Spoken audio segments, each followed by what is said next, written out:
Oh, hey, sorry everyone. Thank you for joining the webinar. My name is Ben Reed. I am here with MeasureQuick, helping to produce the webinar, and with me is our director of training now, not just master trainer, but director of training, Joe Madosh. How you doing, Joe? Well, I'm doing great. I'll try and change my title every webinar just so we can keep everybody active and on top of their game. So Joe's going to be the one taking us through, acting as the moderator for today's webinar. I'm just going to be here for technical assistance, but he'll be introducing our guests and telling us about, why design is so important to the process in HVAC, especially with heat pumps. So we'll spend about an hour and a half. There'll be presentations, discussion, and questions from the audience. And so if you're watching on YouTube, your questions can be directly integrated into the discussion. We can flash them up on screen. So we would love to have you speckle your questions, comments, whatever you want throughout the webinar. We will try to either queue them up as we go, answer them at the end, or possibly integrate them into the discussion. So thank you so much for being here. And Joe, take it away. Hi, Ben. Thanks for organizing this. So, we all have our hobbies, and whenever you introduce yourself, sometimes in a group or a professional setting, like, hey, what do you do for fun? And I'm like, yeah, I create the futurology concepts and try to imagine them in PowerPoint and other videos and stuff. So, I think my thing I did a long time ago. This is only one portion of it, but I thought I should share with you something that I did 10 years ago as a concept. So I will step you through it and get my picture out of the way so you can now see the full experience. So what this is trying to do is show you where some technologies should be combined with other technologies and how there's brains behind so many things we're doing and why we haven't been able to step through what that process really looks like or how we get there. So here we go. So this is just assessing a home with a variety of technology. Normally, this would just be your single iPad that has a variety of things built into that. So our concept here is we can actually, oh, I got to click on the deck to do that. Sorry, there's always technology involved. So I can switch from an IR camera to what I normally have, and wait, that didn't work. That's always technology is great. So can I go from my IR camera and switch over? It didn't spin around the room. Okay. So anyway, there was always a glitch. So as I'm moving around the room, I can remove the furniture. Furniture is now removed, and now I'm doing my assessment. And what can happen out of the assessment is what you actually get is the concept of being able to do diagnostics right there. We now have the visual elements to confirm the conditions that are there.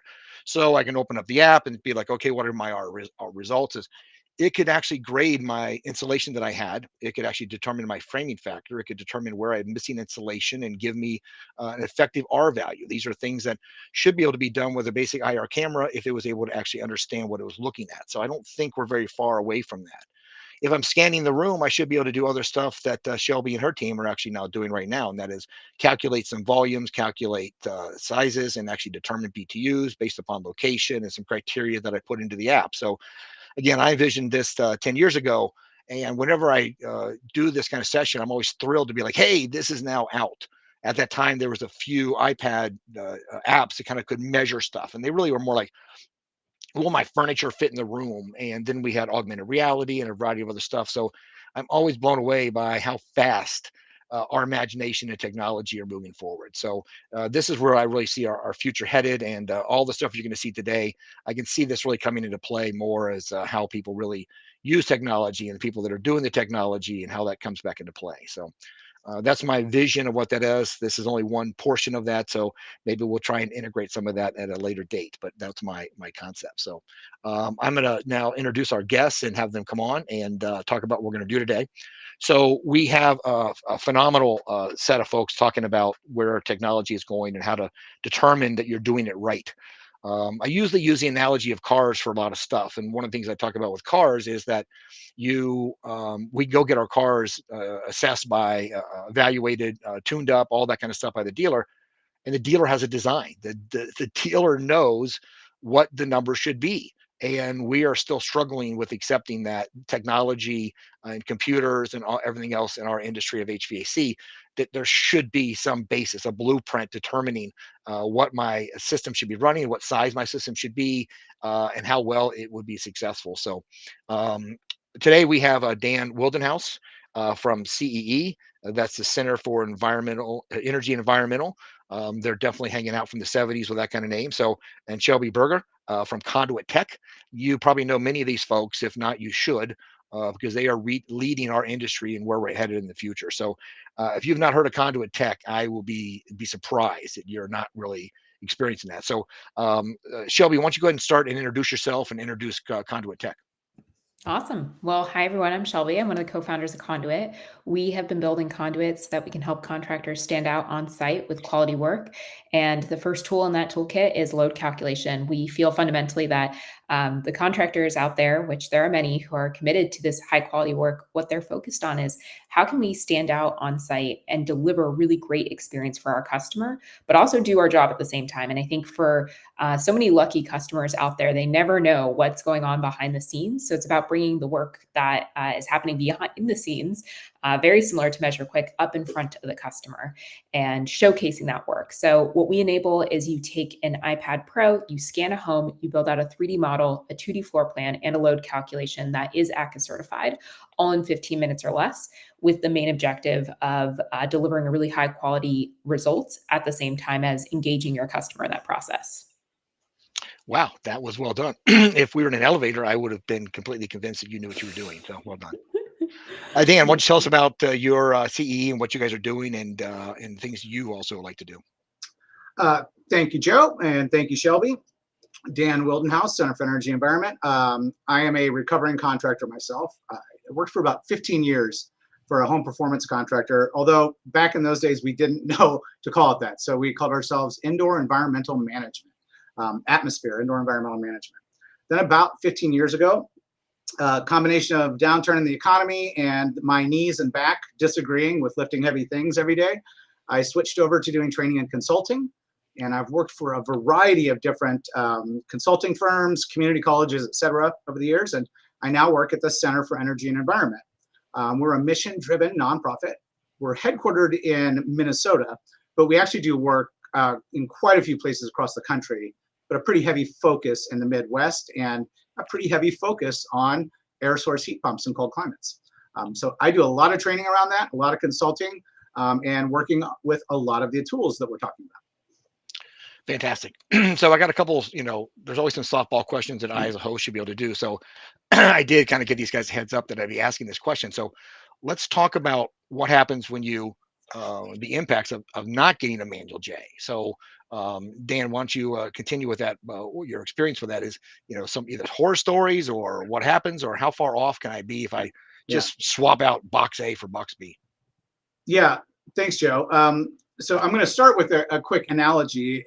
I know Joe's old enough to remember this. I don't know about Shelby or anybody else in this call, but if folks remember when low flow toilets and compact fluorescent light bulbs first hit the market, they were broadcast as they were going to save a ton of water, save a ton of energy. But the experience people had with them was fairly terrible. All right, you had to double flush your toilet. The CFL bulb flickered. It was a terrible light quality. You couldn't dim it, and then you found out you couldn't throw it away. What we want to do with air source heat pumps in particular is we want to have the experience much more like we have with LED bulbs. So in order to get there, we have to ensure that the products are actually going to deliver on their projected performance. So what we find now, the Canadians have looked at this and they find on average it's like systems are 40 to 75% currently oversized. And the traditional way that most folks come into spec a air source heat pump is they put in the same size what was there for a furnace and an air conditioner. We're doing some work right now in Chicago on a pilot, and we're finding that systems are sometimes double the size that need to be. And that's just, again, it's what happens when you do this. So we're going to get into a little bit more in the presentation on what those impacts are, but suffice to say, if you want to meet your projected performance, you have to have the design match what the goals were from the manufacturers. And everything from humidity control, noise, and energy use can all be penalties associated with dramatically oversizing your equipment. Thank you, Dan. And I know some of these topics and questions I'm going to throw out to you guys are like, super softball. So, Shelby, I know you have got contractors that are realizing for the first time that they have not been designing homes correctly. So, can you talk about some of the feedback you've gotten to them about why your product is changing, how they now are able to design a system and realizing why they should? We are super lucky to work with just an amazing group of contractors. And what I will say is, I got it. I'll actually just share an anecdote. I got a call from one of our users this week who was like, I went into a home. The home had a 5-ton air conditioning unit. This is in the Southeast. He was like my load calculation told me it needed to be a 2.5 ton. And I was nervous. I was really, really nervous. And our team checked over it. Everybody agreed, like that's what the load calculation says. That's what we should do. And they put in the 2.5 ton system. They get a call from the customer the following week saying, I have never been so comfortable in my home. I've never been able to feel this comfortable at the entire west side of my house because there was humidity removal finally happening. And I think about that all the time because I was like, this is so nothing motivates us more than hearing stories like that. But I think that there is a period of trust building that, okay, what's installed. First off, I shouldn't necessarily trust what's installed. My company didn't necessarily service this in the first place. So I shouldn't necessarily trust what's installed. And I should also, my equipment is very different than whatever was installed 10, 15, 20 years ago. So I should actually reevaluate what I should be putting in here. And that's especially true for the folks who are putting in heat pumps. So I think it's been just we've been able to learn so much about what's really out there. And when folks do run a great load calculation, getting confident, feeling comfortable is definitely, it takes a few steps. When every sign is telling you, oh, it's a 5-ton, maybe it should still be a 5-ton, but the homes change, the equipment changes. And the approach that was taken 10, 15, 20 years ago might not be the right one today. Fantastic. One of the challenges that I know you had in the beginning was people were like, well, that's a creative gadget. That's something that's pretty cool, but it really doesn't allow me to use it in the industry because you were not ACA certified. And ACA is the Air Conditioning Contractors of America. So that is one of the criterias for everybody to do a manual J. You're following an ACA approved process. So tell us about your success with finally getting that. And I know you got some information you want to share with us. So you got the floor. Absolutely. Well, so when it comes to ACA certification, as many of you know, I believe it's a requirement in about 29 states right now. Whether it is enforced is often a different question.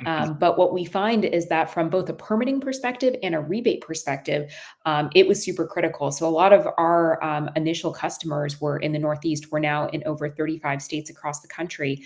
But a lot of the folks that we were working with were in states that saw really high permit enforcement and really exceptional rebate programs that all required an ACA certified manual J.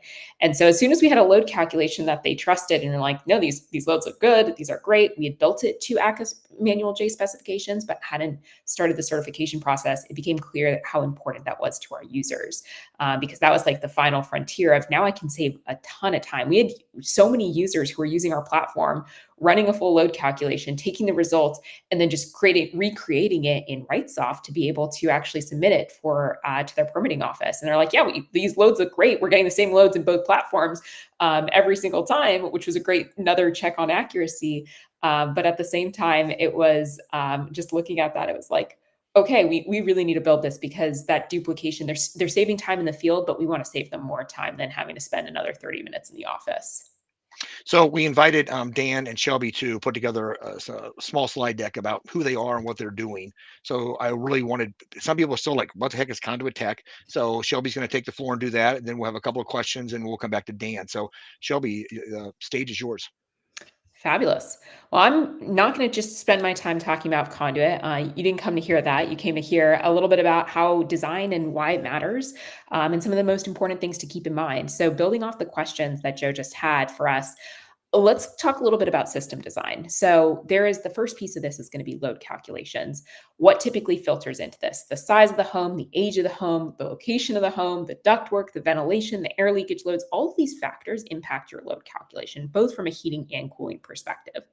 The second piece of system design, which Dan's going to speak more to, is about sizing and selection. So this is manual S or similar. It's the application type. It's the equipment specifications. This is what's actually going into the home once you've determined the right size of equipment.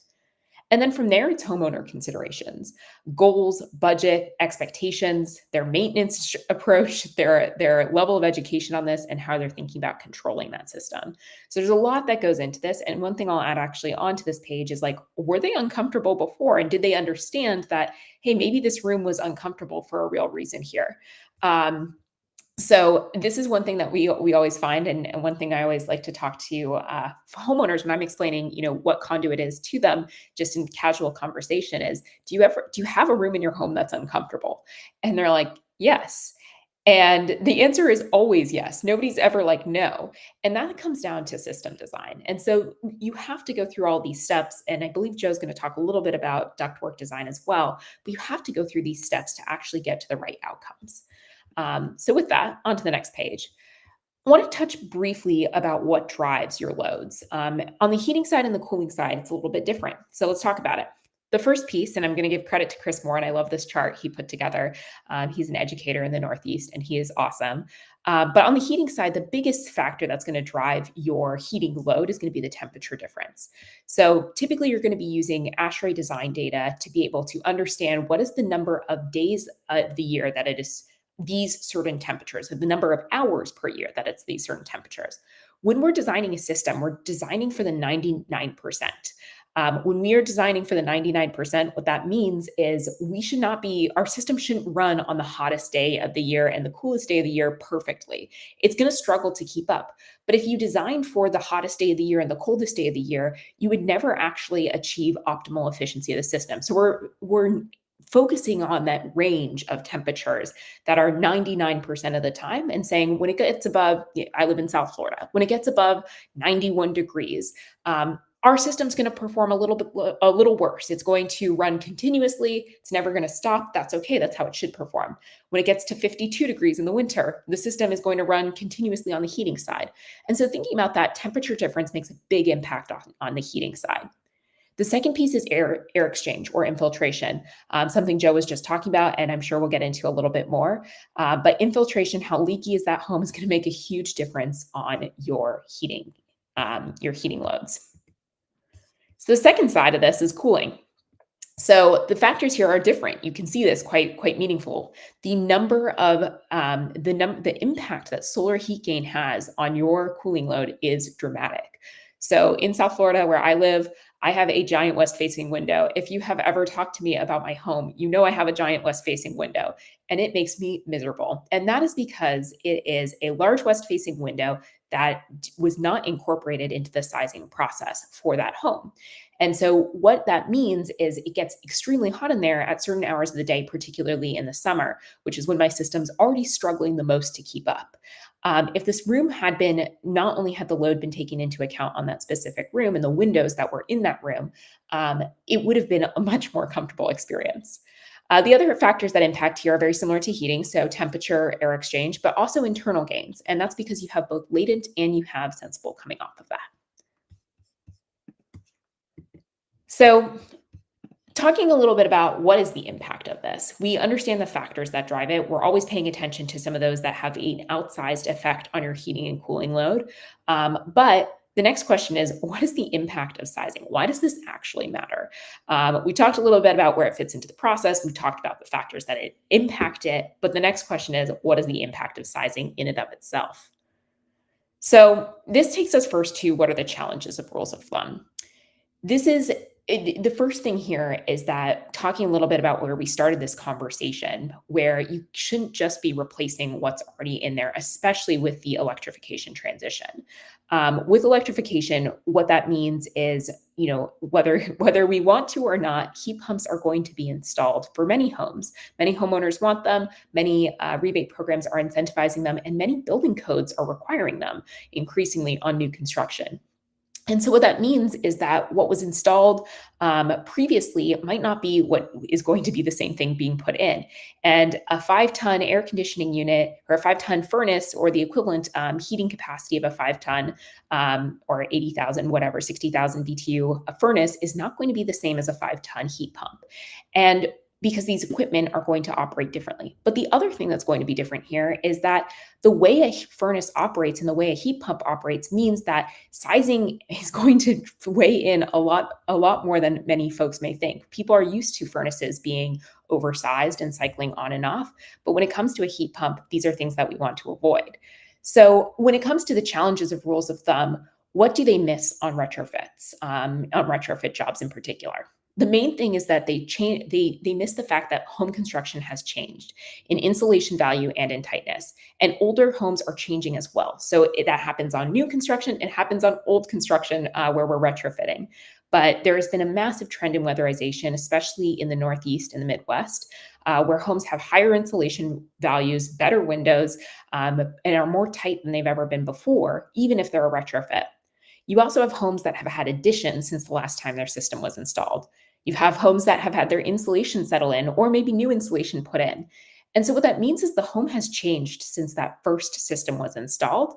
And it means that we have to reevaluate for what the system currently is. The last thing we'll say here is coming back to that equipment. New systems are meant to run longer and at mid-range conditions to maximize comfort and efficiency, coming back to that running continuously piece. And with that in mind, sizing becomes more and more important. So the next question is, so what are the downsides of oversizing? So many rules of thumbs are designed for what an older home it may have encompassed without those changes. So they may have worked at one point, but they are starting to break down. And that's because a 1948 home in Boston, Massachusetts, has almost definitely been weatherized since 1948. And so a rule of thumb for a 1948 home is probably not going to apply anymore. It has better insulation, better sealing, all of these things that are really important. And so if you replace like for like or use a rule of thumb, you're more likely to encounter some of the challenges that come with a system being oversized. So the first thing is maximum efficiency happens at long run times at partial load conditions. So why is it really uncomfortable in a home in the Southeast where you have an oversized air conditioning unit or heat pump? Well, it's because the system's not running long enough to remove enough humidity and to keep the temperature at a sort of stable temperature. Second thing is run times matter. Well, that was essentially the point that I just made in the first bullet as well. So you're going to see one key theme here, but run times matter for filtration. They matter for ventilation. They matter for destratification. They matter for dehumidification. All of these things depend on run times. And when a system is oversized, your run times are wonky. They are not long enough. The other piece is that on and off systems can lead to larger temperature swings. So everybody's sort of used to this with a furnace where it blasts on, it blasts off, it gets really hot, then it gets really cold again, and then it blasts back on. People are used to that feeling in a home, but it's far less comfortable when you can compare it to something that's a little bit more continuous. And then finally, large compressors and fans may require larger electrical circuit breakers or may be noisier. This is a complaint we hear all the time. And finally, oversized systems will struggle with existing ductwork. So common theme is in the United States, we often have oversized systems and undersized ductwork, and the two combined will shorten the lifetime of that equipment and make it less comfortable. And with that, this concludes my slides. So I'm going to hand it over back to Joe.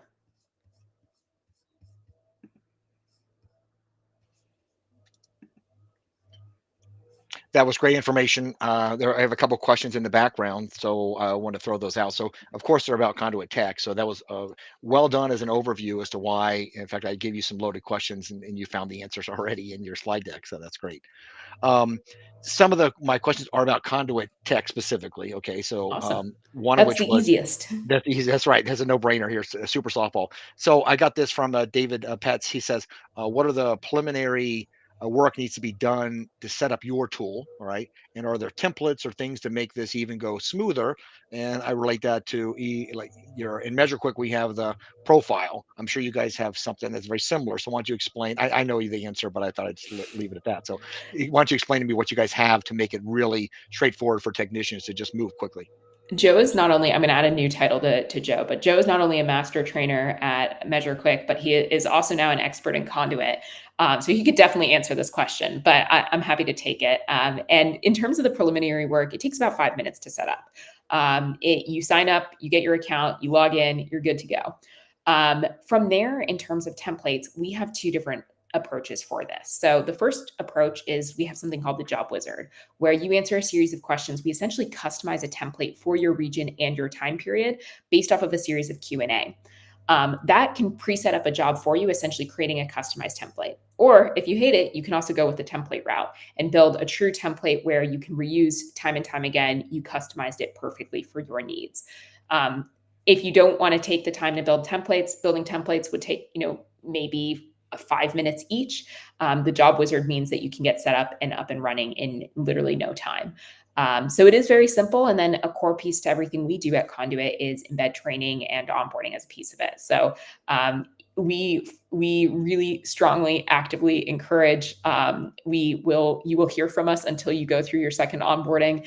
But we are pleasantly persistent. Hopefully, is the lived experience. But we want to make sure that you feel confident, right? Because any change to your sales process design process is meaningful, and we want to make sure that you feel confident and comfortable doing it in the home. So training and onboarding, always a piece of this. All right, so let's just follow up with a few more. Is there a price for this software? And Yes, yes. there is, and it is structured on a per user basis. And if you want to learn more, definitely reach out to us. Yeah, we at MeasureQuick think that your process is amazing, and we're trying to figure out how to integrate that as something that's there. Because, in fact, I'm going to go ahead and show a slide. Let me go ahead and do a screen share. I wasn't ready for that, but I'm like, oh, this fits in perfectly. So I will share this one slide, and we can talk about the challenges that go along with how do you actually do stuff that is out there. So.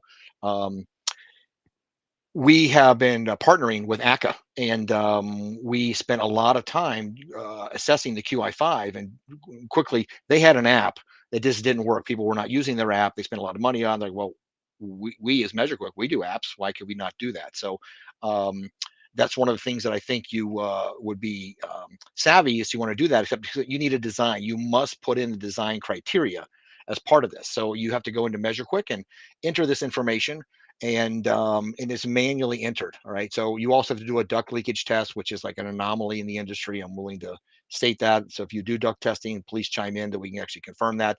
And you need to do an airflow measurement, and we acknowledge all the methods you could do that and a balance, and then you can actually get a certificate saying that you have a verified system performance that actually was measured. And our goal is that we get everything directly from Conduit and from the duct test, and we can do it now from the TrueFlow grid or the even some of the hoods we work with. So again, my goal, if you didn't catch the last one, was it's all about direct capture. So that's where we're headed. One of our internal goals is how do we work with Conduit so that when you do a conduit and you create your final product, that could be imported directly into MeasureQuick. Those are our long-term goals. So let's just make this whole thing super straightforward and make the only hurdle right now the duct test. So Shelby, we're excited about working with you because you have something that is even much easier than MeasureQuick in many ways. So that's our goal, is to try and figure out how do we take your product, dump it into MeasureQuick, and then move us forward as to what they need to do to get this QI certificate. People claim QI5 is the ultimate level, and only to find out that that's actually something that many people talk about but aren't really achieving. So yeah, we're excited. It's awesome. It's we've learned so much from how MeasureQuick approaches both building for contractors and also making something usable and engaging and an experience that both homeowners and contractors can benefit a lot from. And so much of it is how do you bring this in front of, make it easy to follow as the user of the platform, but also make it easy to explain to a homeowner as well. Fantastic. So I'm going to bring Dan into the question. You can both think about this and how maybe Conduit is doing this. So um, there were a series of questions, so maybe I did not prompt this ahead of you, but I know you can answer this in your sleep, Dan. So, and Shelby, you can chime in, please. So, I live in Colorado, where everything is about cold climate, high elevation, a variety of stuff. So, question is, we here are hypersensitive to: am I derating my equipment, or was it derated, or did I make altitude adjustments? Did I do all the things that are there? So, Dan, why don't you explain what that is, and Shelby, why don't you add to anything the Conduit's doing to go with that? Yeah, thanks, Joe. Those types of adjustments are typically found in the manual S process. So that's for the sizing and selection of equipment. And for those who aren't aware, manual S was recently updated. So a couple of things have changed. Some of it is purely based off of how something qualifies as, say, a dry climate. Some of the elevation deratings have changed a little bit. And then which flow chart process you use for sizing, the simplified or advanced, which is typically based on if you're talking about single and two-speed equipment versus variable capacity equipment. One of the interesting things in a place like where Joe lives is you do have to derate for elevation. But because it's a dry climate, you actually have a negative latent load. And you can put back in half of that negative latent load back in toward to your capacity. So depending on exactly where you are and the equipment you have, those two things can come, maybe not balance each other out exactly, but they can work, in conjunction with each other. So you might not have to derate quite as much as you think at a higher elevation if it's a dry climate and you've got a piece of equipment that does pretty good on latent removal, because you'll be able to, again, add half of that latent capability back into your size. So it's a part of manual S. There's a lot in there. Again, there's been some decent changes to make it a little bit easier to figure out how to apply this. Shelby, you can add. If not, I have a softball question for you. No, I can't say that better than Dan. In fact, the vast majority of what I've learned about some of these topics, I've learned from Dan. So both of us, both of us. That's right. Yeah. But wait, no, but you do have something that you are doing. That is that you are acknowledging where the person is standing in the house that they're assessing, right? And tell us about what you guys are now extrapolating from that exact location. Yeah, so from the location, we pull in automatically your design conditions. We know your elevation of that, specifically of the weather station nearest to you, and you can adjust them if you need to for those like situations in Colorado where you're at a much higher altitude than your nearest weather station. Colorado really throws a wrench in things, but we use your address to be able to pull that in, and then we use the property data associated with it to come up with defaults. So we're using building age to help inform defaults combined with location. Of course, a default is just a default, and that's where the expert inside the home comes in. It's about, okay, let me run these quick adjustments because I know this is something that does impact load, whether it be the floor type or the window type. And these things are going to drive that load pretty significantly. So I should make sure I get these right, and I should adjust them because property data is incomplete, we'll say. No matter how good it is often incomplete. Okay, so Dan, I'm going to cue you up here. So what roles do the controls, thermostat and strategies play in design and sizing and selection? And then after you throw that out at us and overwhelm us with your knowledge, then you go ahead and show us your slide deck and share with what you brought. Thanks, Joe. So controls can play a huge role. In particular, we look at controls in relation to your supplemental, or what's sometimes called backup or auxiliary heat. We've been using the term supplemental heat just because backup heat sometimes has a negative connotation for a homeowner or a program, whereas supplemental kind of makes sense. So a control strategy, are you using droop settings in your control strategy? And that's a way to for the thermostat or the controller to effectively recognize that the system's having trouble meeting the set point. So it engages a additional stage of heating or a supplemental heating source. Wait, I gotta pause. Wait, you gotta explain droop because everybody's wondering. Yeah, is that drip or droop? Right. Yeah. Well, when I do trainings, I say once it sinks in, you're allowed to yell out "droop." There it is at any time during the training. So that's a hint for you, Joe. So the droop setting would be something that is typically in it's in almost most thermostats now, especially thermostats that are rated for heat pump use and for dual fuel use. A droop setting is very common. And it usually starts at about 2.5 or 3 degrees. And depending on the brand of equipment or thermostat, you can make adjustments. So Ecobee, you can adjust it by like 1/3 of a degree.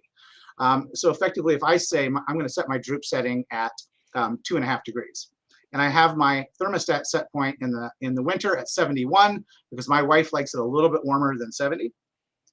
If my piece of equipment is struggling to get there and it dips below 68.5 degrees in that house for any appreciable amount of time, then the droop setting is telling it, okay, kick on a second stage of heat or a supplemental heating source. So a dual fuel strategy, it may kick on the gas furnace or propane furnace during that time. So that is a droop, is that delta, and it's used as a mechanism to call for a second stage of heat. There are upstage timers that also do that. I call those dumb droop because it says, hey, you haven't met it. I'm going to run for 15 minutes, 30 minutes, 45 minutes, regardless of whether I've resatisfied my set point. Whereas droop will automatically, as soon as you get back within that right range, it will turn off that second stage of heat or the backup heat. So that's your droop setting. Different Droop, from there that, it is. Droop, yeah, there it is. thanks, Yeah. Joe. Separate from that, particularly again with dual fuel strategies, is your switchover temperature. So this is the point where you say the heat pump, good job, take a break. Furnace, you come on and do some work here.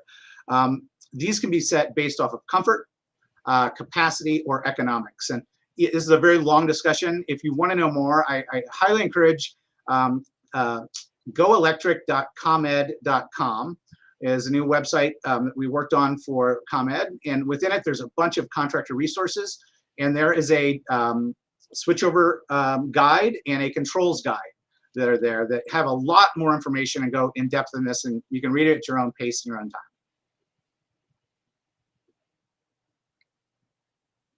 You did some you brought something to show and tell. So why don't you go ahead and bring up your deck and let's see what you've got to really move us to another level.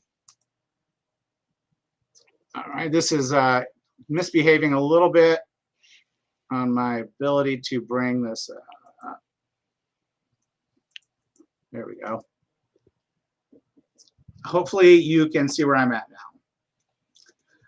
This is typically anywhere from a 60 to 120 minute long session that we're going to try and get done in about 12 minutes. So pardon the velocity as we go through this.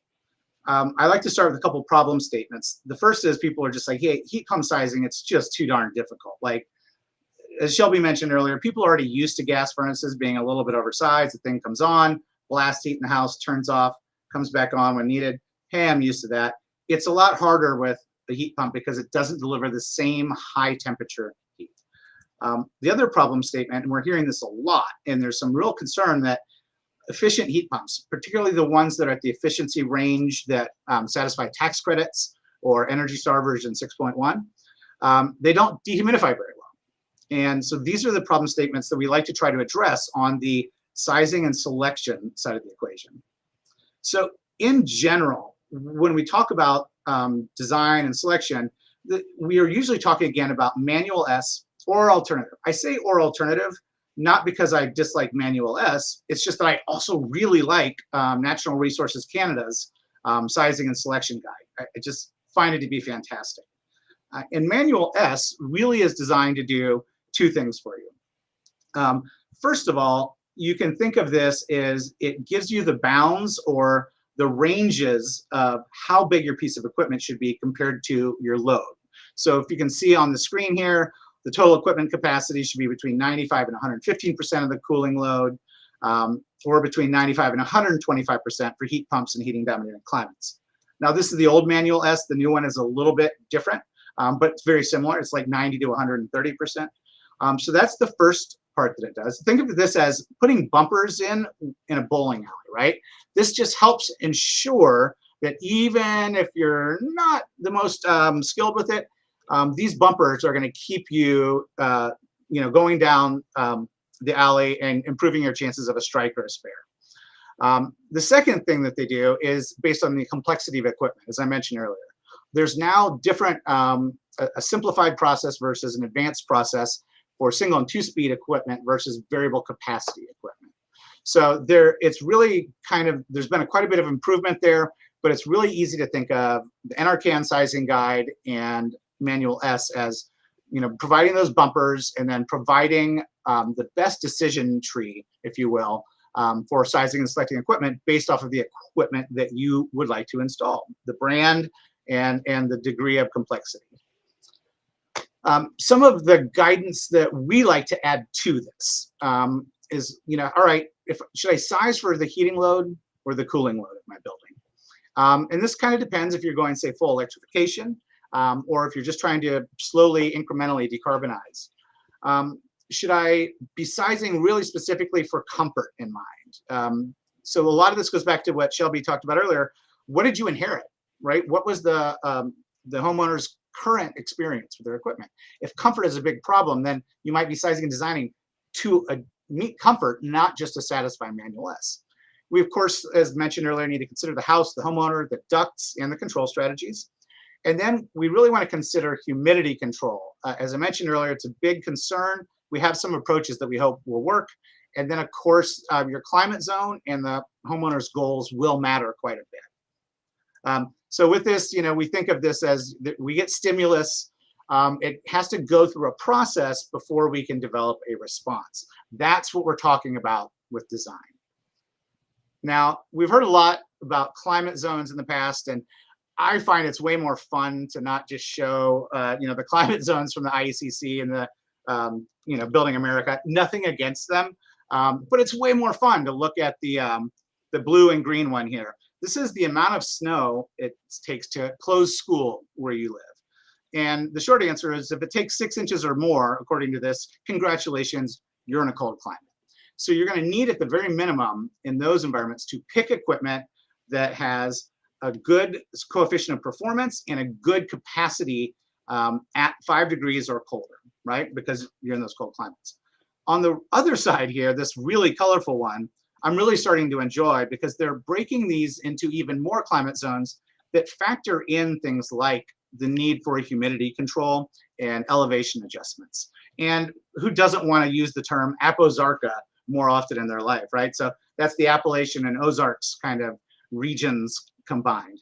So we do like to think of things from this perspective. And it can matter a lot, because we're looking at 3 different cities that are all theoretically in cold climate, right? So the leftmost one here, this is a demo load calc on the top for a house in St. Cloud, Minnesota. And you'll notice the heating load to cooling load ratio is 1.86. So the heating load is almost double the cooling load. And the sensible heat ratio, so how much of the total cooling capacity is latent versus sensible, is 0.89. And that's going to be an important number to remember for a little bit later. That same house, if I transported it and put it in Indianapolis, the heating load to cooling load is only 1.48. It's still much higher, but much closer. And look at our sensible heat ratio, right? It's also dropped down. So that means it's more humid. We need to do more moisture removal there. We could bounce over to Chicago, and we're now somewhere in between where Indianapolis and St. Cloud looked. By the way, the visuals here you're looking at, I love using these for homeowners and program folks and whoever needs to better understand a cold climate and how often of the year a heat pump is going to be able to work. These come from WeatherSpark, and there will be a link a little bit later for this. So what should we be really trying to consider when that heating load is 1.75 times the cooling load or higher? So I would say in the background behind all of this is, you may want to adjust that so it's no longer 1.75. So weatherization might be an option here. But the options to approach this, you could take a dual fuel approach. So you could try to take care of all the cooling with your heat pump, let it do 6 to 10 months of the year for heating, and then switch to supplemental heating sources based on economics or carbon savings or comfort. So don't think of it as a purity test. This is the non-electrification approach.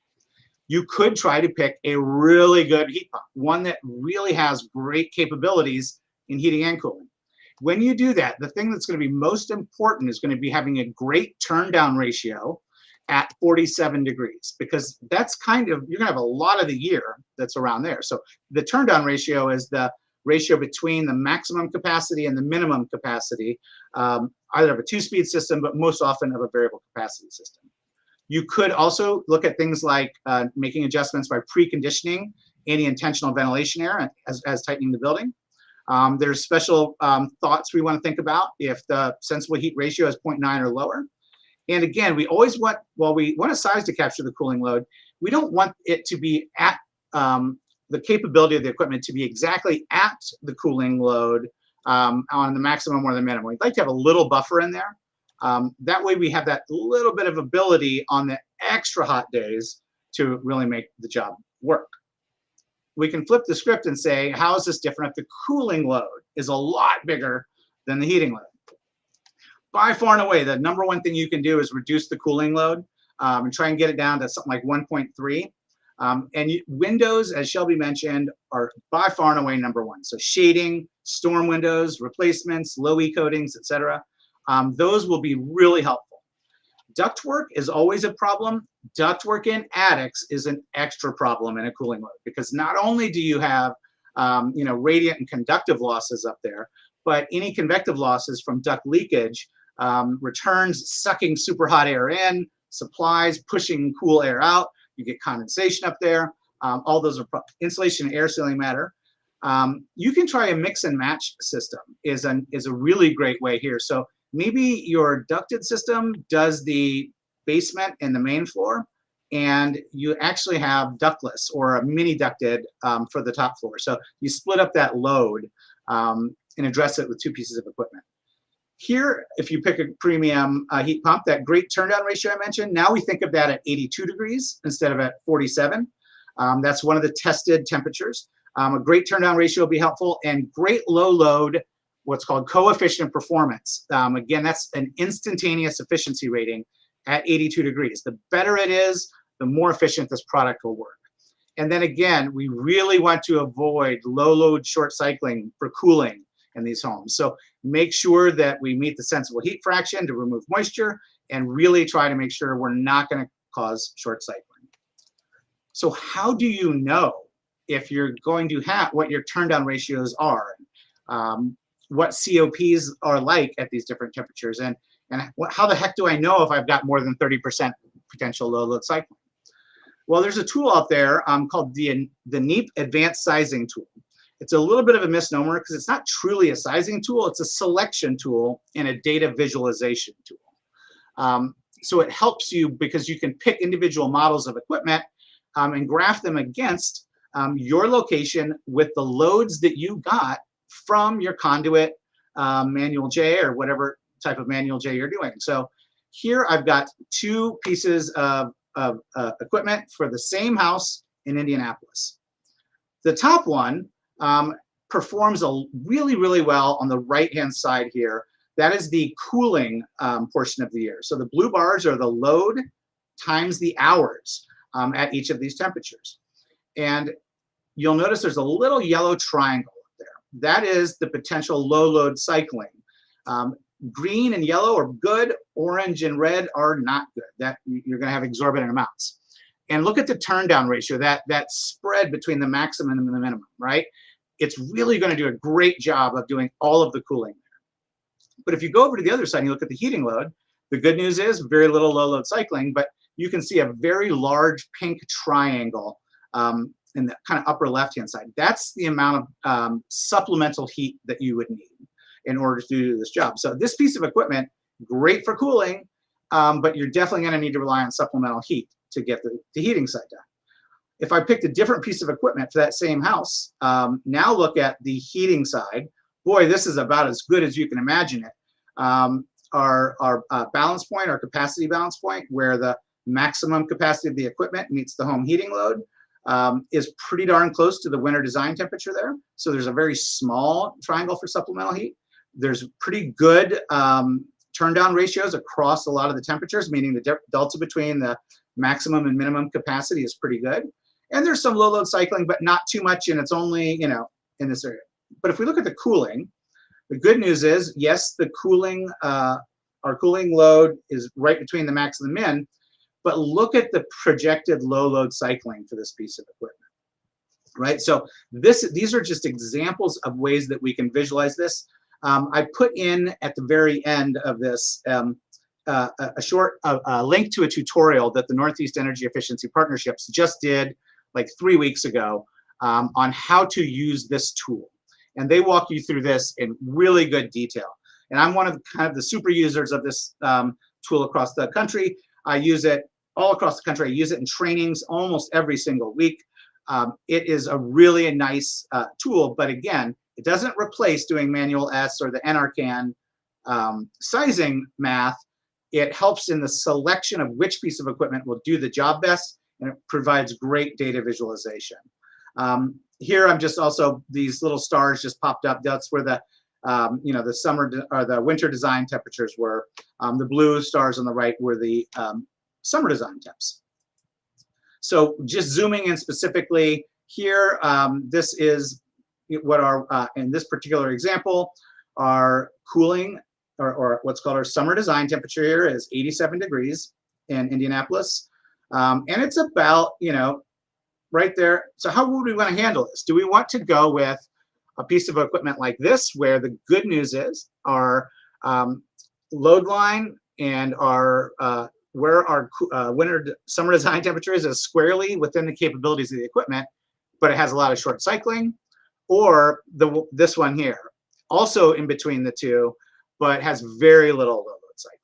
So as we start thinking about what's important to our homeowners, it really matters to be able to visualize this and help in the selection. But there's more to it than just changing the thermostat set point, right? That's what we call sensible heat removal. There's also latent heat removal. And again, different cities that may both be considered in cold climates are going to have radically different amounts of relative humidity to deal with throughout the year. This is also from WeatherSpark. You can see the link down here at the bottom. Look at both the number of months where you're likely to be muggy, but how much more oppressive and miserable you have hours in Indianapolis. So in that climate, moisture removal is going to be really critical. It's always important, but more so here even than it would be in St. Cloud. So we do need to take these things into account. So how do we do that in sizing and selection? Well, we compare what's called the sensible heat ratio. It's sometimes, you may, if you've been in the industry for a while, you may have heard this as the JSHR. That's the sensible heat ratio you get for manual J. And it's the ratio of sensible versus latent loads in the building. So for the example we have here, the St. Cloud house, it's 89%, or you could say it's a 0.89 sensible heat ratio.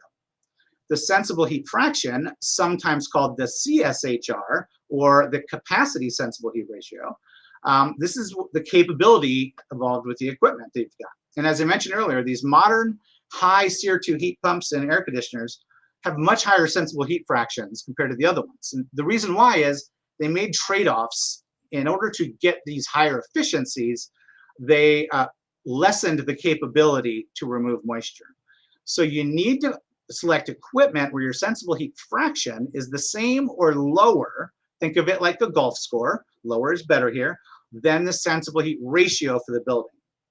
On top of this, another reason why long run times matter, as Shelby talked about earlier, in conversations with some manufacturers, while they won't post this on their website, they've admitted some of their systems don't reach their full system capability, particularly moisture removal, until the equipment's been running for at least 20 minutes.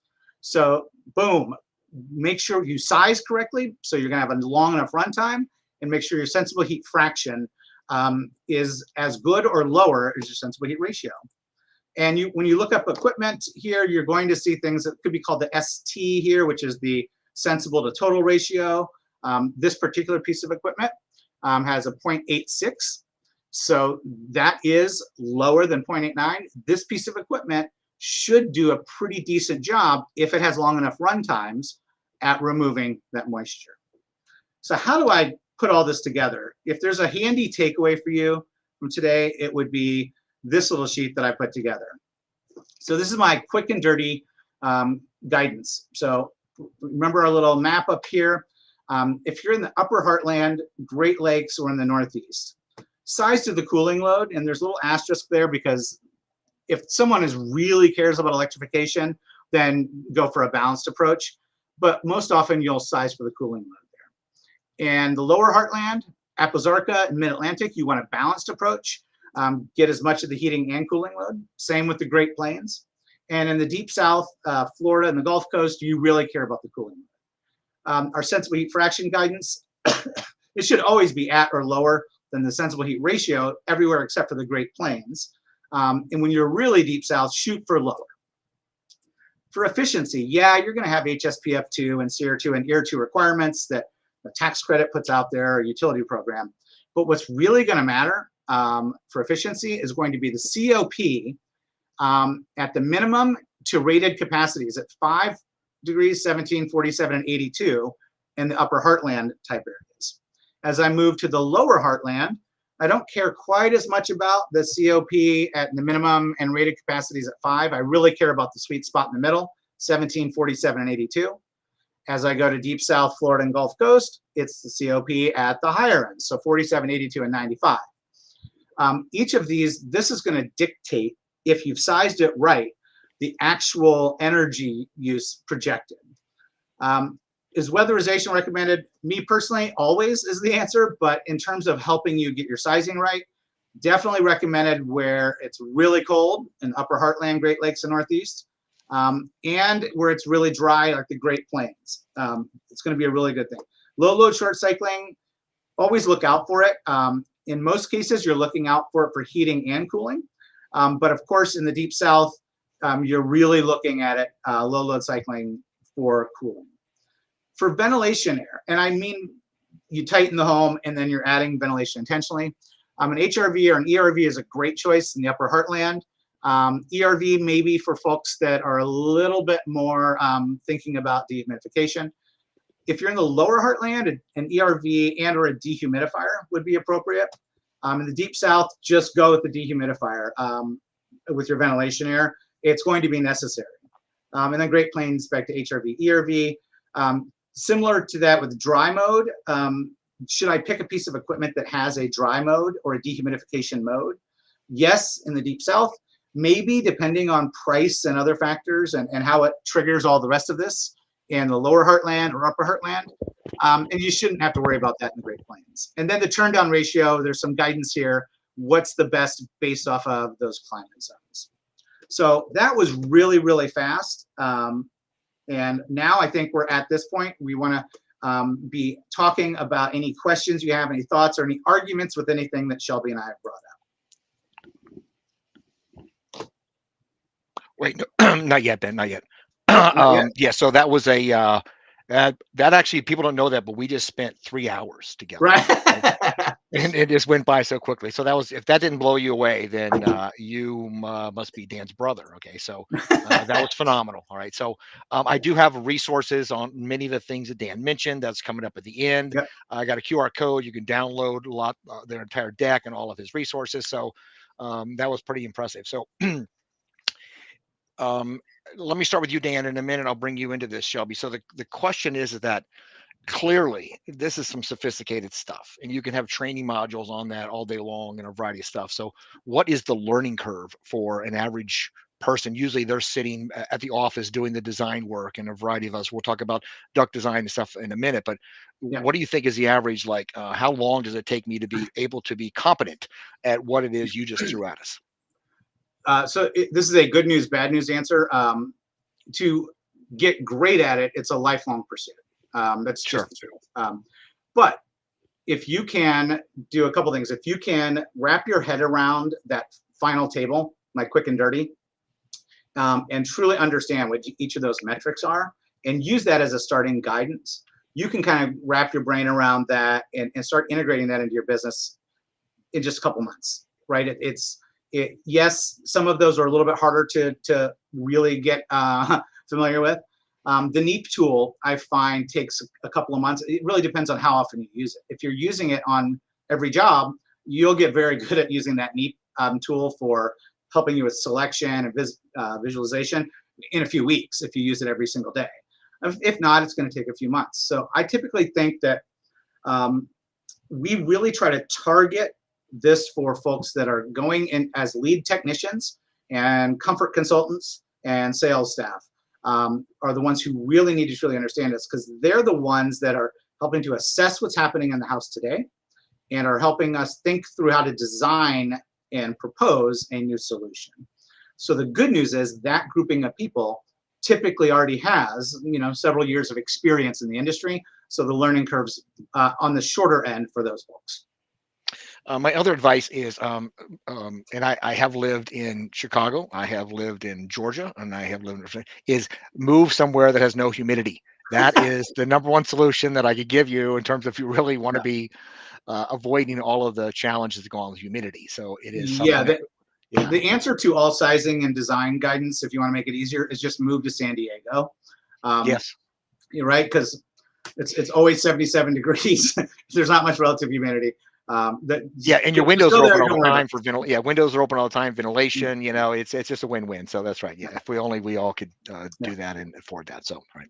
So I want to bring Shelby back in. My next thing is kind of led in from what we had with Dan, and it was about we have this with Measure Quick also. It's the I call it the elder tech, or the challenge to use just a computer, sometimes a phone or an iPad. So Dan's stuff was pretty sophisticated, but can you explain how you're trying to help people understand how to use Conduit Tech, especially when they're not familiar with an iPad? That's one of the challenges in our industry, is they hand somebody something saying, here, this is so easy. And they probably can understand your Conduit Tech, but they're immediately challenged with, how do I use an iPad? So I know you have. So why don't you explain what you've got built into your app that helps people get over some of these kind of hurdles and moves them through it?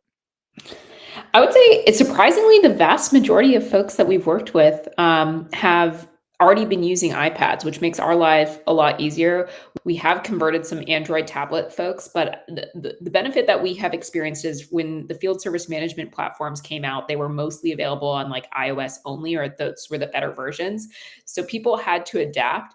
Now there's 15% of people we speak to who are loyal Android tablet users, and that's sorry, Dan. That one's probably the biggest challenge, because those shops tend to also have Android phones, and so that is a switch. But we found that surprisingly, the technology has been fairly easy to adopt for a lot of our users, even if it is an iPad. And there are probably 1% of our users do reach out to us about questions about how to use an iPad. But I would say it's pretty rare for us, which is nice. So what's happening is that the senior technician is handing the iPad to a younger person, saying, "Here, let's do this." Okay, so that's okay.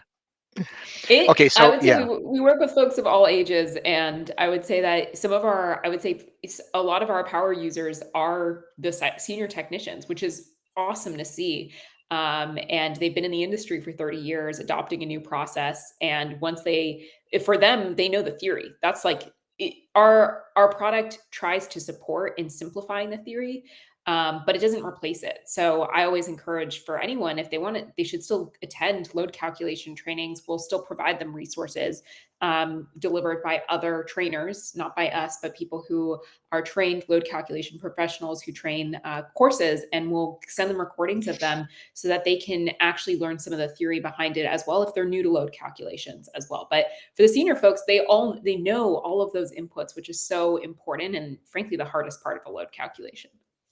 yeah, your distributor. I know my local Johnstone provides training on that, as well as Alex Meany travels all over to do training. So there's a lot of resources out there. So I want to bring up the next topic, which is personal to me, and that is that I did a thing a long ago. Is what is the largest duct in the house for contractors? And it's the house, because they don't acknowledge the house as part of their process. So I did some backwards calculations with my buddy Jeremy Begley. This is also like 10 years ago. All right. So people kept talking about like, oh, I always use tight as my selection for my manual J as your infiltration process that's there. And I learned a lot about how manual J is assessing and determining that. And most people are not doing a blower door test, but you can enter the blower door test number. So I back calculated what these look like. So if you take an average house that's around 2,000 square feet, I made it larger, smaller, moved it all over the country. But in general, these were the numbers that I was getting. That if you're going to say the house is tight because you're looking around going, oh yeah, this is good construction, probably a really tight house, you really are determining that this is an exceptional house, okay, in terms of its tightness.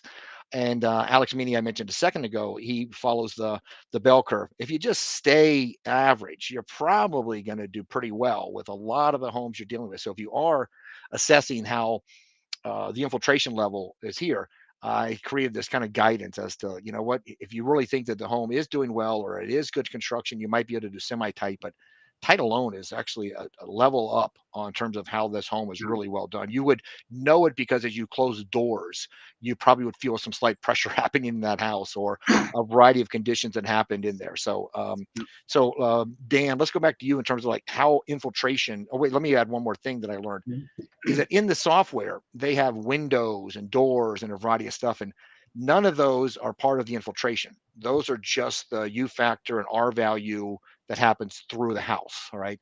Infiltration is just a collective number that's there. So don't think about like, oh, in the window section, I have infiltration or any of that. It's just a line item that supersedes the entire process. So again, Dan, why don't you go back and give us your input as to why infiltration is such a huge misrepresentation or not really well measured?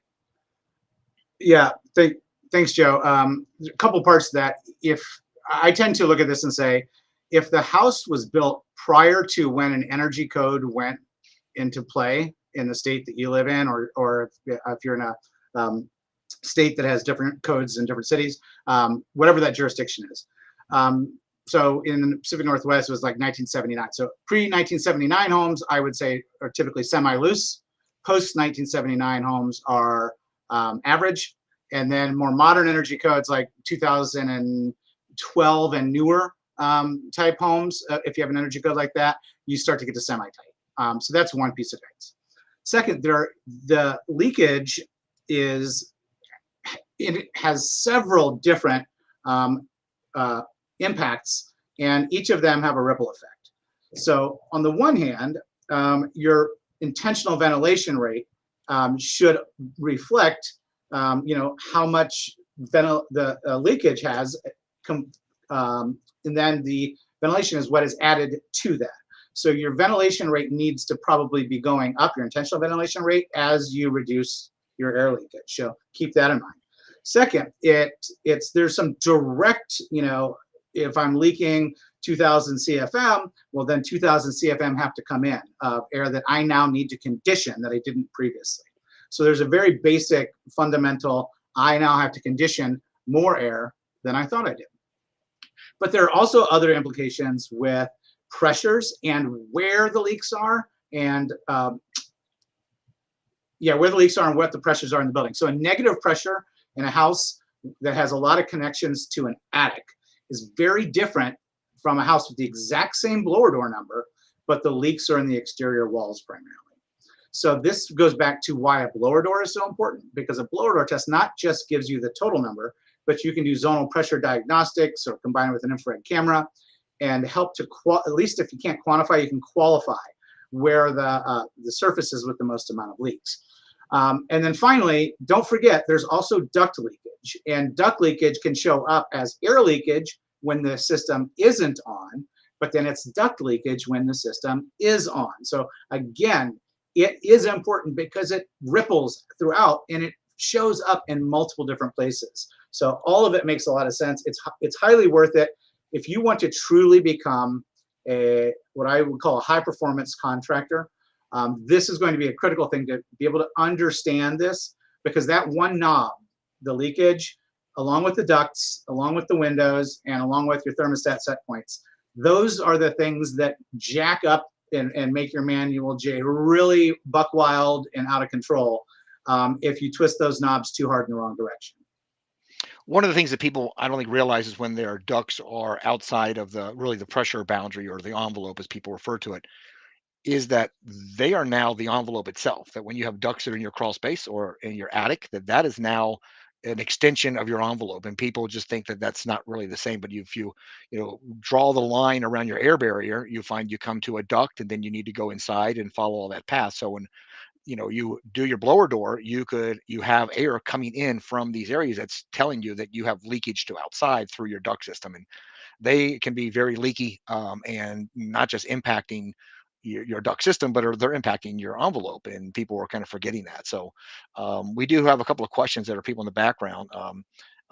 10 Whisper is asking the total volume versus total perimeter, which I think you highlighted there, Dan, makes a huge difference in infiltration and exfiltration. So to me, I wish we'd get rid of the air changes per hour and go with actually, leakage in the envelope per CFM. That's a commercial concept, but Yeah. can you highlight or elaborate on what Tim's asking?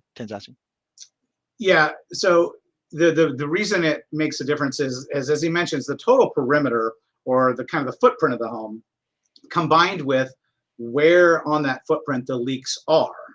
That was my definition of that's the one that's a really big deal, and it makes a huge impact. Constantly adjusting the volume of air you're heating, yes, that does matter, but it matters a little bit less, and it matters dramatically different at different times of the year. Imagine if you have an attic that is conditioned, so it's not just storage, but people go up there and read or go hide out from mom, whatever they do. That doesn't have as huge of an impact in the volume as much as it does in the additional surface area now, where you could potentially have leaks and you have insulation issues.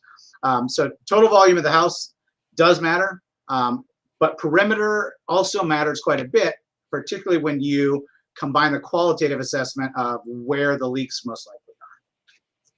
Yeah, so it's always been a frustration for people who have tighter, smaller homes that their air changes are much higher, and larger homes get this benefit of having big volumes, so they're ACH. So yeah, that's right. right. And you're right. CFM 50 per square foot of surface area is the better metric, but it's not one we're conditioned to use unless you're doing commercial buildings or the Environments for Living program or something like that. Yeah.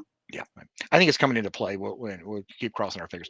So let's switch to a new topic. So Shelby, back to you. So I know your process and your app does a variety of calculations, but a common question is, do I just do a block load, or do I need, and can I do room by room calculations? So I want you to highlight the options that I have in the app and why would I want to do room by room calculations. Yeah, you could do both. So the block load's going to be the fastest by far. You just tap block load, and after you've done your scan, and you're literally done. But you can also do room assignments. So that'll add maybe 2 minutes to a 2,000 square foot home. And once you do room assignment, you can actually get not only room by room loads, which is going to be really important for mini splits.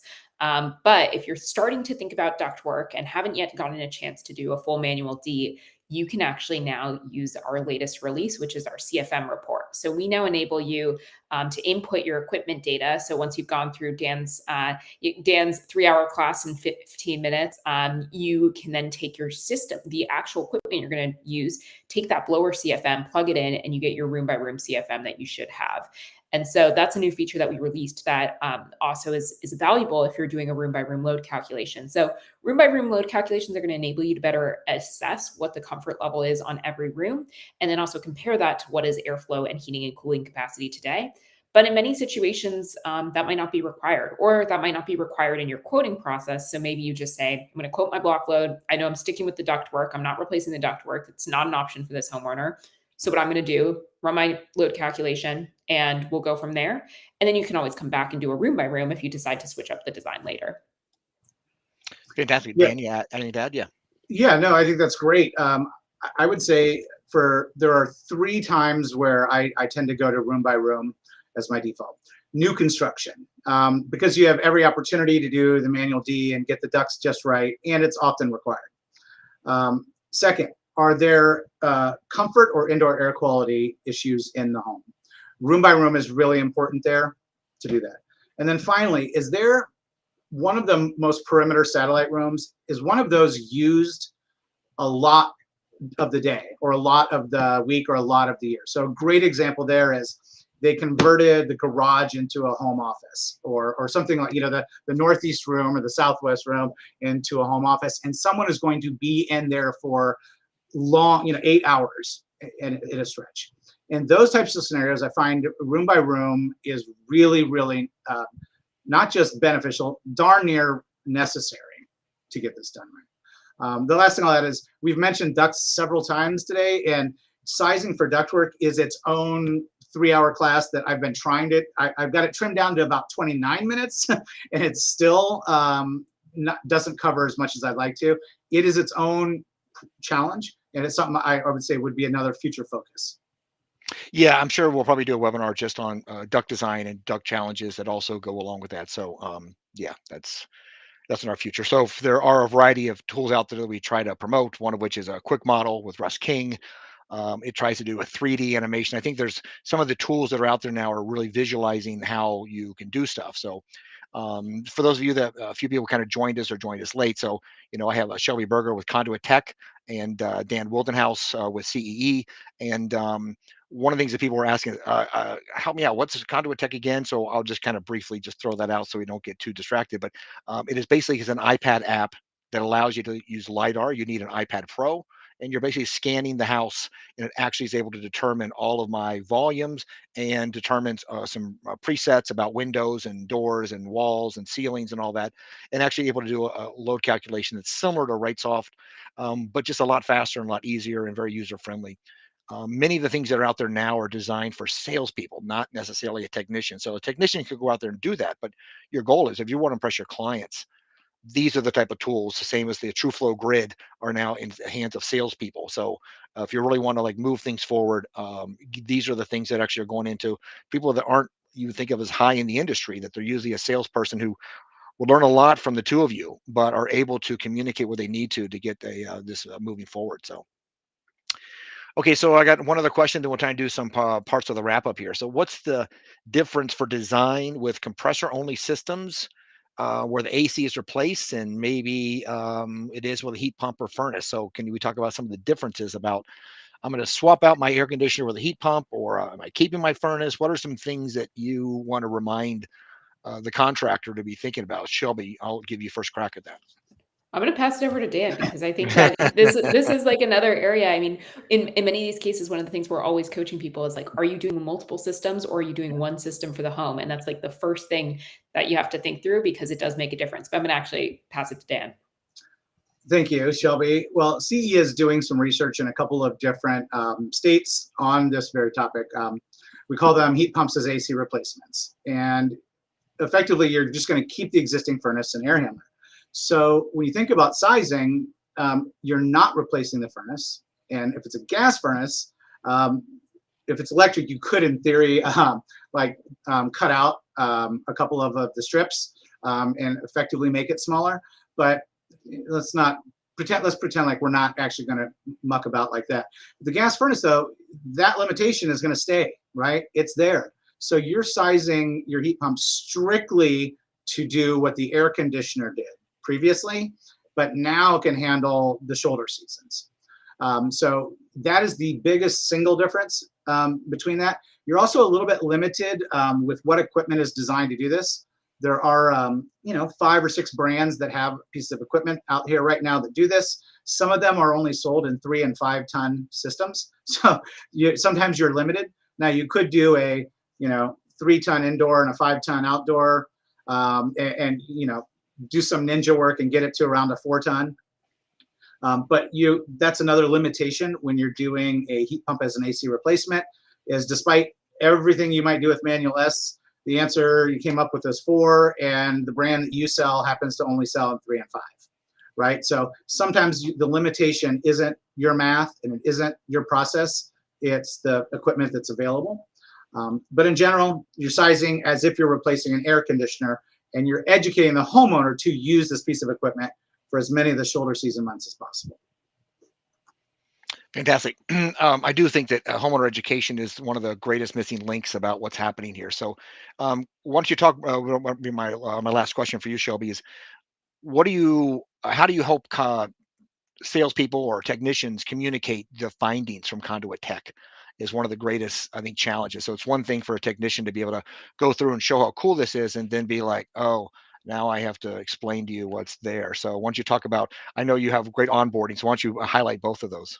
Yeah, Joe, it's like you were reading my like internal notes to myself from last night because I was talking to one of our users who's asking such great questions. And he's like, what's a great way to explain sensible and latent loads to my customers? And I was like, that is a really great question. And I was like, I was like, here's my explanation, quick and dirty. I'm going to actually come back to you, type up a much cleaner way that's like going to be much more like less techy, more like this is what this feels like. Like, have you ever been outside in Florida in the middle of summer and the thermostat says 90 degrees and it feels really absolutely disgusting? That is your latent heat.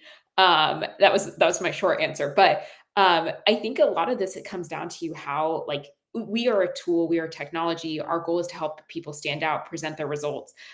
But we have to equip our users to feel confident delivering and explaining to the homeowner, this is why your design is going to be better. This is why we are the best contractor, the best company to work with you.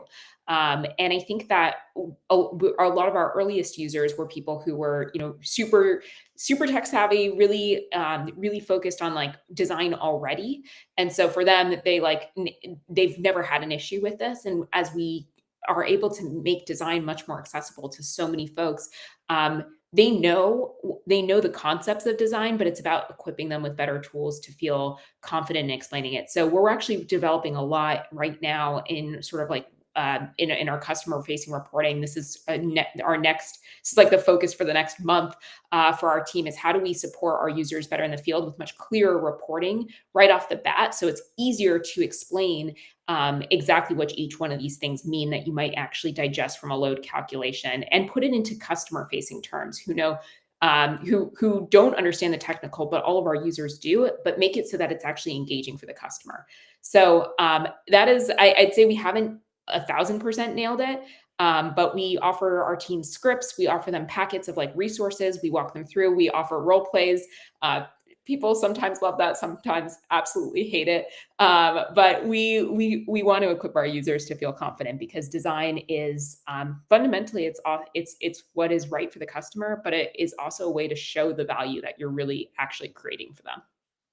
Fantastic. I'm excited to see that because role play is huge in any industry, but especially ours, because if you don't feel comfortable to talk to your client, then everything you just did not get communicated and they'll just go to the next person and that person is a smooth talker that they just lost the sale. So yeah, phenomenal. So I'm going to go ahead and bring up some of the resources so people have a chance to grab those. There will be a QR code at the end, and people can see that. See that. So what I'm going to do is while this is up, you guys can tell me what it is that you guys would want to tell a contractor as to the future is here, right? Why is it that this is something that you'd want to spend time on? This is your 30-second that if you don't do this, then how could that actually impact what it is that your company gets left behind on? So, Dan, why don't you shoot us first? Thanks, Joe. I'm going to say two things real quick. The first is I fully admit I'm stealing this from my buddy Joe Stebrick, and that is you have to put on a show to make the dough, is his old saying. And what we mean by that is use tools and processes that are impressive to the homeowner, right? So when you submit your bid and you say needs 3.5 tons and your competitor is submitting one that says 5 tons, if you've got the Conduit Tech report to back it up and the neat tool, visualization to help show this, that is putting on the show to make the dough. By the way, infrared cameras and blower doors are also great ways to put on the show. Second, it just comes down to fundamentally, do you want to be the person who is known for what you install performs as you have made claims? When we've done market assessments with homeowners, they've told us, I would be willing to pay 20% more for a heat pump system compared to a standard furnace and AC if it actually delivered on its promises. So when people say it costs too much more, if you could be okay with that at 20% more for a homeowner because it actually delivered, then you're doing it right. So that's my pitch. All right, Shelby, you guys can come back on. We can see you as you. Yeah, thanks, Shelby.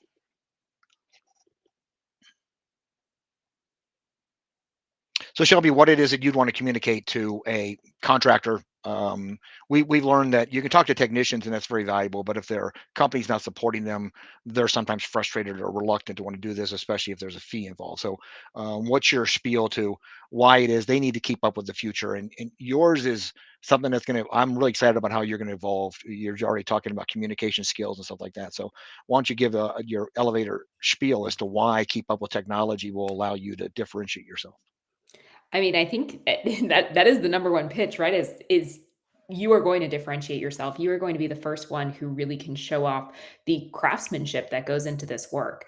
Most homeowners think it's like buying a car at a dealership where you just go, you can go to one dealership down the street and buy one car and then go to the same dealership, negotiate with them and buy a different car. And the reality is, no, you're working with the manufacturer who's putting together all the pieces of this, and design is one of those pieces. So I think for us, like the pitch is you want to show the customer the work that you're doing for them. You want to stand out inside the home. You want to show off that like this is really deeply technical things that every HVAC professional or team is doing, whether it be the installer on the back end or the sales team member on the front end is actually involved in. And I think that resonates really well with a lot of our customers. And I'd say probably 50% of them have never done a load calculation before, but they're coming to us because they really want to serve their customer well. They want to have confidence in what they're doing. They want to deliver high quality work, and they also want to stand out from their competition. And I think all of those things really resonate. It gives them more confidence in their warranties, gives them more, their installers love us because they're like, I have clear handoff. So there's plenty of benefits, but I think the number one always comes out to building that relationship and that trust with the customer. And that's the direction we're going to continue to build into, because it's one that our users definitely are really focused on, and we're super lucky to work with them. Fantastic. I said a second ago, the future is here, and it's a lot easier than what anybody could have thought of. So, although Dan's concepts may have been like a little overwhelming, once you do it once or twice or follow what he's got, it's really not as complicated as it seems. And Shelby's stuff is about as easy as you can get for doing Emmanuel J. And what's to me is so exciting is that we're now able to put these in the hands of anybody to now figure out what it is that I should be doing as my design. And now I'm able to determine that, yes, this is actually meeting my loads and my calculations. And it just keeps moving us forward to making sure we're really doing a full analysis and a process that confirms. If you don't know what it should be, you're not starting from a design, you are just guessing. And there's so many reasons that people are unfortunately come up with it not to do that. So there's no longer a reason that you shouldn't embrace this ability. If you want to do it the hard way, math, whatever, there's probably Excel spreadsheets that help you with that. But now you could actually just pull out an iPad and scan the house in a matter of minutes and determine what size system this should really be. And whether or not you should upgrade or upsize or communicate that with your client that's today. So we're not trying to talk about where we're at in the future like I did in the beginning. It's here it is. Embrace your future. So thank you so much, both of you, for being here. Thank you. Thank you. Can you bring up the last slide there, Ben? Yeah. Sure, Joe. So again, I want to thank Dan Wildenhouse from CEE and Shelby Brigger from Conduit Tech. There's a whole series of these that we're doing pretty much every Friday, but some are on maybe a Wednesday or Thursday, depending on our schedule. So in general, we hope that you'll be back to learn more. Look for some of these recordings and look for little bits and pieces from this great webinar that we're doing. And a special thanks to all of you who chimed in and gave us great feedback on the side. And Ben, you're phenomenal at just putting this all together and making us look great. So appreciate you. Yeah, it's not too hard to make you look great there, Mr. Joe. Really appreciate all the work that you put into this and all the wealth of knowledge that was brought to the table by Dan and Shelby. And I did just want to drive that home is it's not only easy to do this, but because it's becoming so easy, it's becoming required. And it is so cost effective to do this now that if you don't do it as a contractor, then the next person, the next competitor, the next private equity backed firm is going to be doing this very, very quickly. So it's moving from being, hey, nice to have, maybe this will happen sometime, to that in the next couple of years, if you're not doing this, you'll be left behind. I'm fairly convinced of that. That's why we love to bring this together and, educate everyone on it. And so hopefully you learn something. There is one more webinar last week. I'll just flash that up on the screen here. I'll knock myself and Joe off the screen so that you can kind of just get a bit of a reminder on that.